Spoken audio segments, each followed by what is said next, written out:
Un juge raciste reconnaît un ami d'enfance lors de son procès. Ce qui se passera ensuite choquera tout le monde.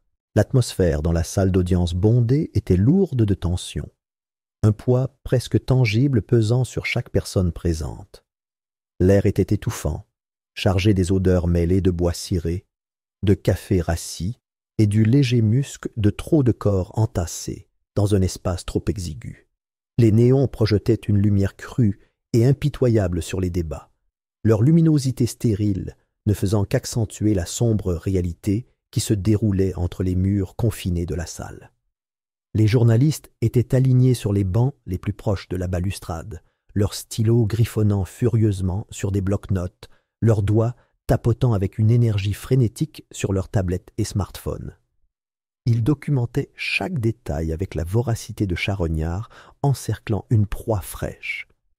Les clics et les flashs incessants des appareils photo ponctuaient le silence pesant comme le bruit sourd d'un marteau frappant le métal. Chaque photographie capturait non seulement le visage stoïque de l'accusé, mais aussi le désespoir sous-jacent gravé dans les rides tendues autour de sa bouche et de ses yeux. Ils étaient avides d'une histoire, du drame de la chute et de la disgrâce, d'un titre qui susciterait l'indignation du public et ferait vendre des journaux. Derrière eux, la galerie publique était pleine à craquer. Des curieux, des proches de la victime et ceux qui avaient été captivés par le sensationnalisme de l'affaire, tous occupèrent les sièges. Certains se penchaient en avant avec impatience, les yeux brillants d'une curiosité morbide frisant l'obsession. D'autres restaient assis, figés, le visage gravé dans la pierre, le jugement déjà rendu dans leur esprit avant même qu'un seul verdict n'ait été prononcé.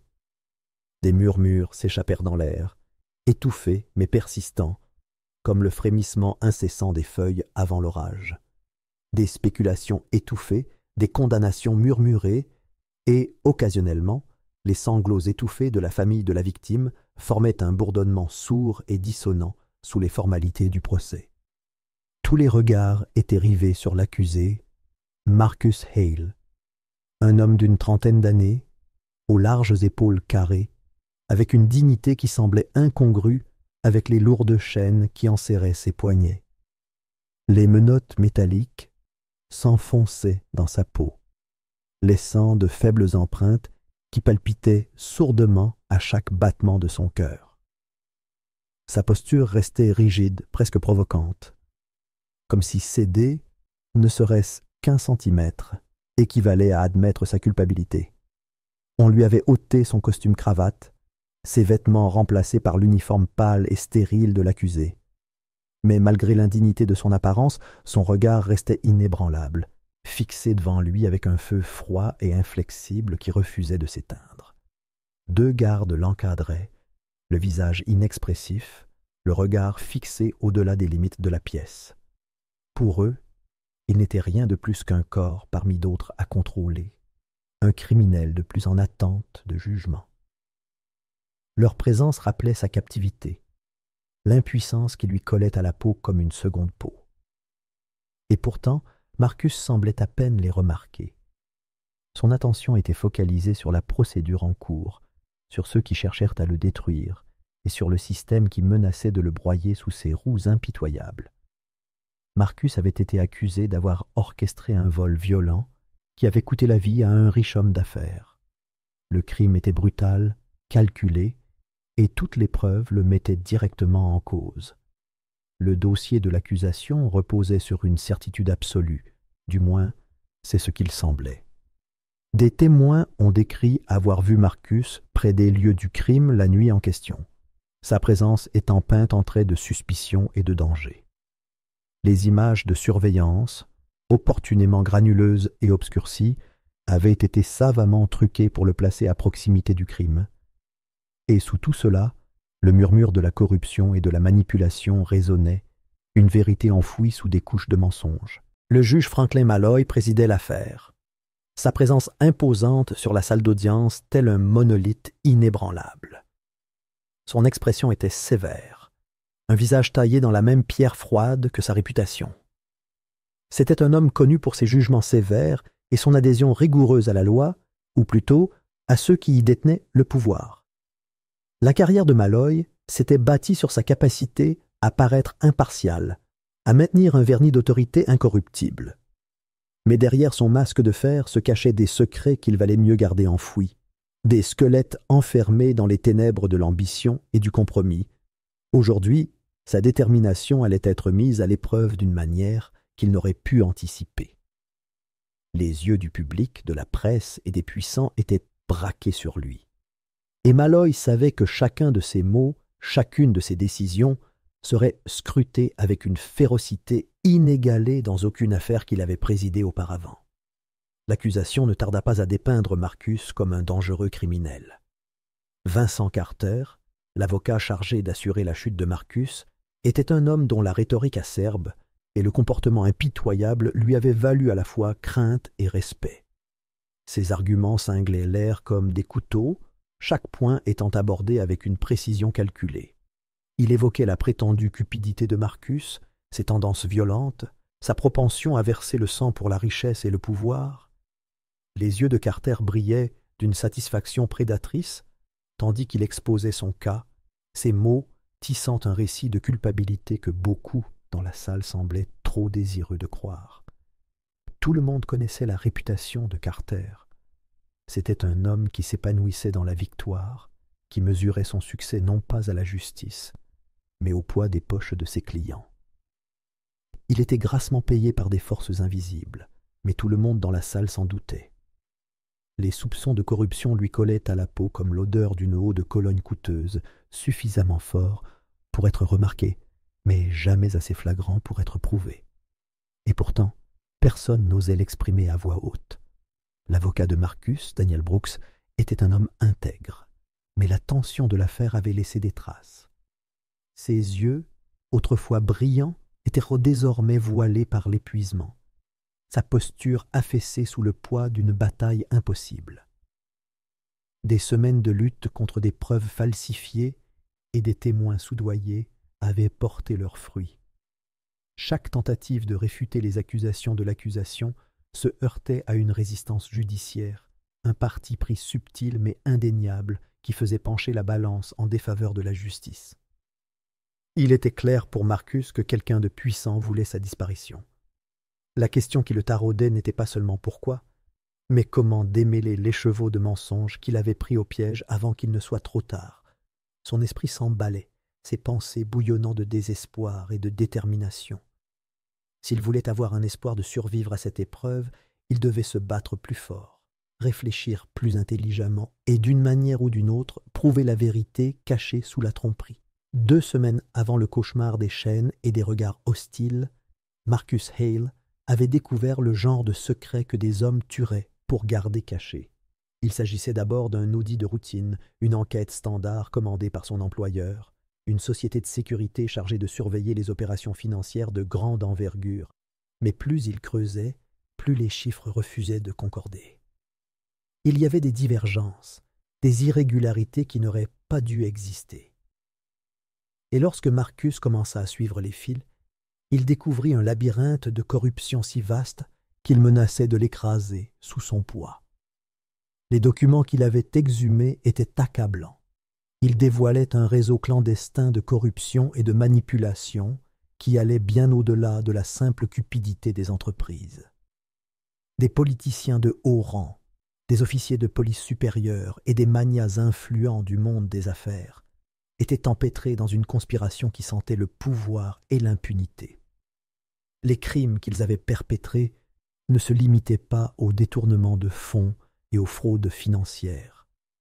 Ces pratiques allèrent du trafic d'armes illégales à la réduction au silence des lanceurs d'alerte par l'intimidation, et parfois même jusqu'au meurtre pur et simple.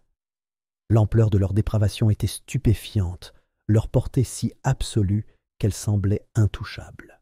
Mais Marcus avait obtenu des preuves irréfutables sous la forme de fichiers cryptés, de relevés de transactions et même de conversations enregistrées impliquant des individus dont l'identité publique était irréprochable. Il avait passé des semaines à compiler les informations, à les organiser dans un dossier exhaustif qui allait faire s'effondrer tout le réseau. Et il s'était préparé à dénoncer les coupables, à exposer leurs péchés au monde et à laisser la justice les arracher de leur piédestal. Il connaissait les risques. Les visages des personnes impliquées étaient trop puissants, leurs ressources trop vastes. Mais Marcus croyait en la vérité. Il était convaincu que la corruption, aussi profondément enracinée soit-elle, ne pouvait survivre une fois révélée au grand jour. Il s'était donc préparé méticuleusement, mettant en place des mesures de protection et des plans de secours, partageant des bribes d'informations avec des alliés de confiance qui pourraient poursuivre sa mission si quelque chose lui arrivait.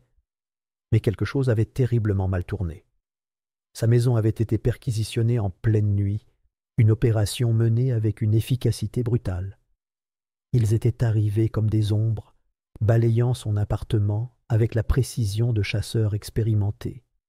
Les documents qu'il avait si soigneusement cachés furent confisqués, ses ordinateurs vidés de leur contenu, sa vie brisée en quelques minutes. Avant même qu'il ait pu digérer le choc de la trahison, il fut arrêté sous de fausses accusations. L'ironie était amère, l'injustice plus grande qu'il ne pouvait en supporter. Ils avaient usé de leur pouvoir pour retourner le système contre lui, pour le dépeindre comme le monstre qu'ils étaient eux-mêmes devenus. Les jours qui suivirent furent un tourbillon d'internements et d'interrogatoires.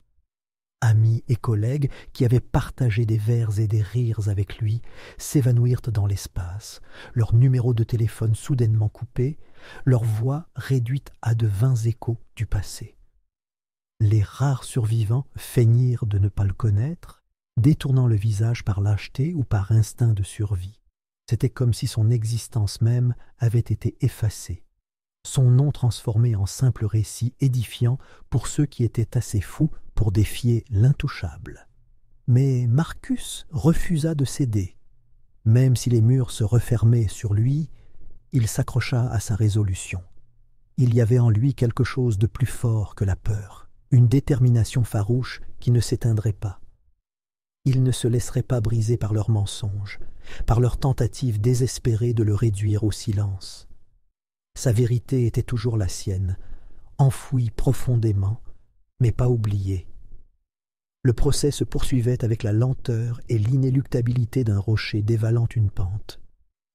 Chaque jour était une nouvelle bataille, l'accusation implacable dans son assaut, la salle d'audience elle-même une scène construite pour humilier et condamner. Pourtant, alors même que son espoir s'amenuisait, Marcus commençait à voir les ficelles du métier. Cela se reflétait dans la façon dont le regard du juge Franklin Malloy ne croisait jamais le sien. L'expression du juge exprimait un professionnalisme sévère, mais il y avait autre chose, quelque chose de plus profond, une fissure dans l'armure de l'indifférence que Marcus ne pouvait ignorer.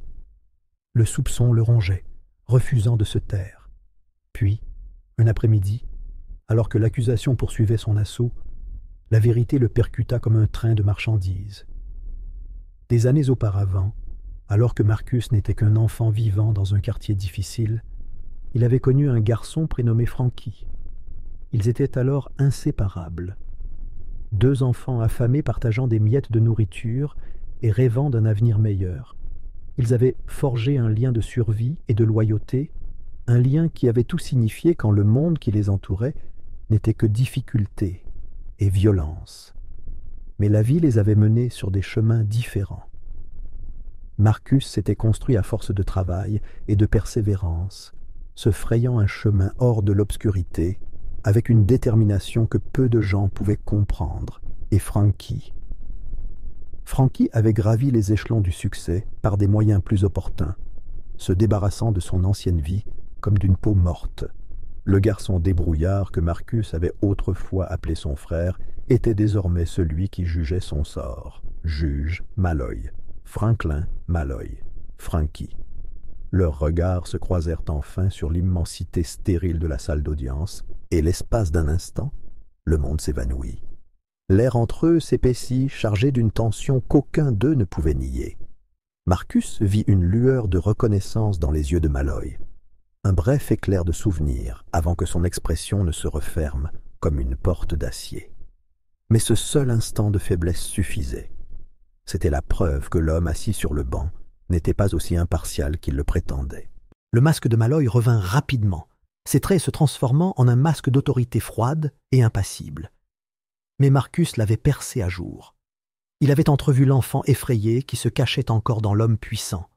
Et il comprit une chose essentielle. Malloy avait peur.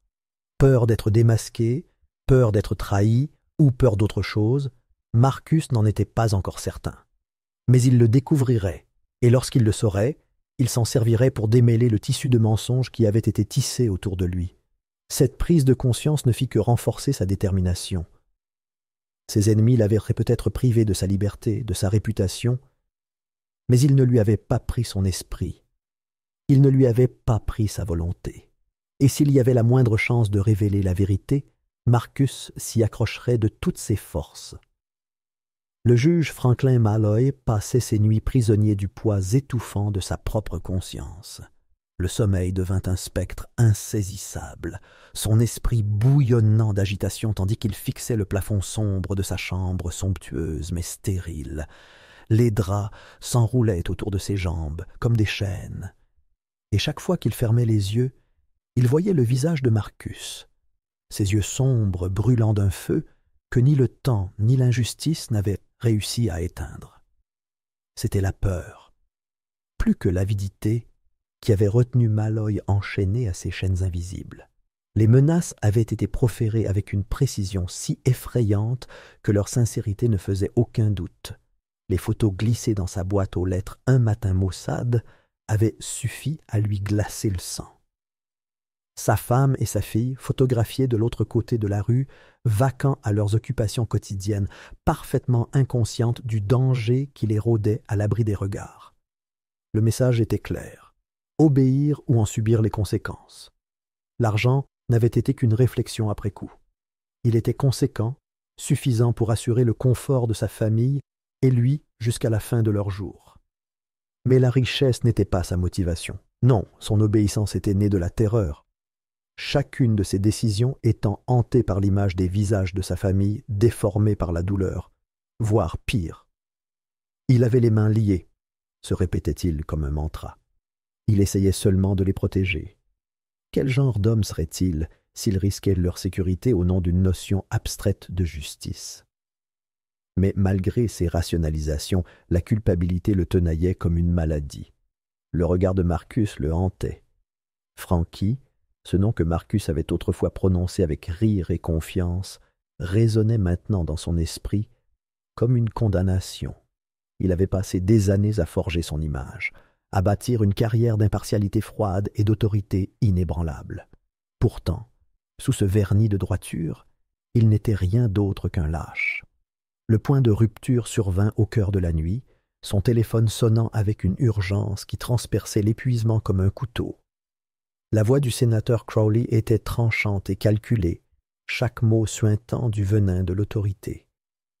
L'homme derrière le complot avait assuré la complicité de Malloy dès le début, son influence se tissant sur le paysage politique telle une toile d'araignée. « Assure-toi que le verdict tienne, Malloy. Ça se termine demain. Plus de détails à régler. » L'appel s'interrompit avant qu'il puisse répondre, le silence qui suivit pesant plus lourd que n'importe quelle chaîne. Malloy resta assis au bord de son lit, la tête baissée, les mains tremblantes. La décision pesait sur lui comme le poids d'une montagne. S'il persistait dans cette voie, Marcus Hale serait condamné. Sa voix réduite au silence à jamais par le système même censé rendre la justice. Et s'il en choisissait autrement? Il imaginait déjà les répercussions. Mais quelque chose avait changé en lui. Une détermination obstinée et angoissante qui s'était éveillée du plus profond de son âme. Il ne pouvait plus vivre avec l'hypocrisie, la lâcheté, la trahison de tout ce qu'il avait cru défendre. Le prix de son intégrité serait élevé, mais le coût de l'inaction serait encore plus grand. Le lendemain matin, la décision de Malloy se solidifia comme du fer. Les mains encore tremblantes, mais le regard plus perçant que jamais, il convoqua Daniel Brooks, l'avocat fatigué mais déterminé de Marcus, dans son cabinet. L'expression de l'avocat exprimait la suspicion et l'épuisement, mais il écouta. La voix de Malloy s'éleva, rauque et brisée, chaque mot portant le poids de 1000 nuits blanches. « Je ne peux pas vous donner la liberté, mais je peux vous donner une chance. Soyez prêts demain. » Les yeux de Brooks s'écarquillèrent, mêlés d'espoir et d'incrédulité, mais Malloy ne donna aucune autre explication.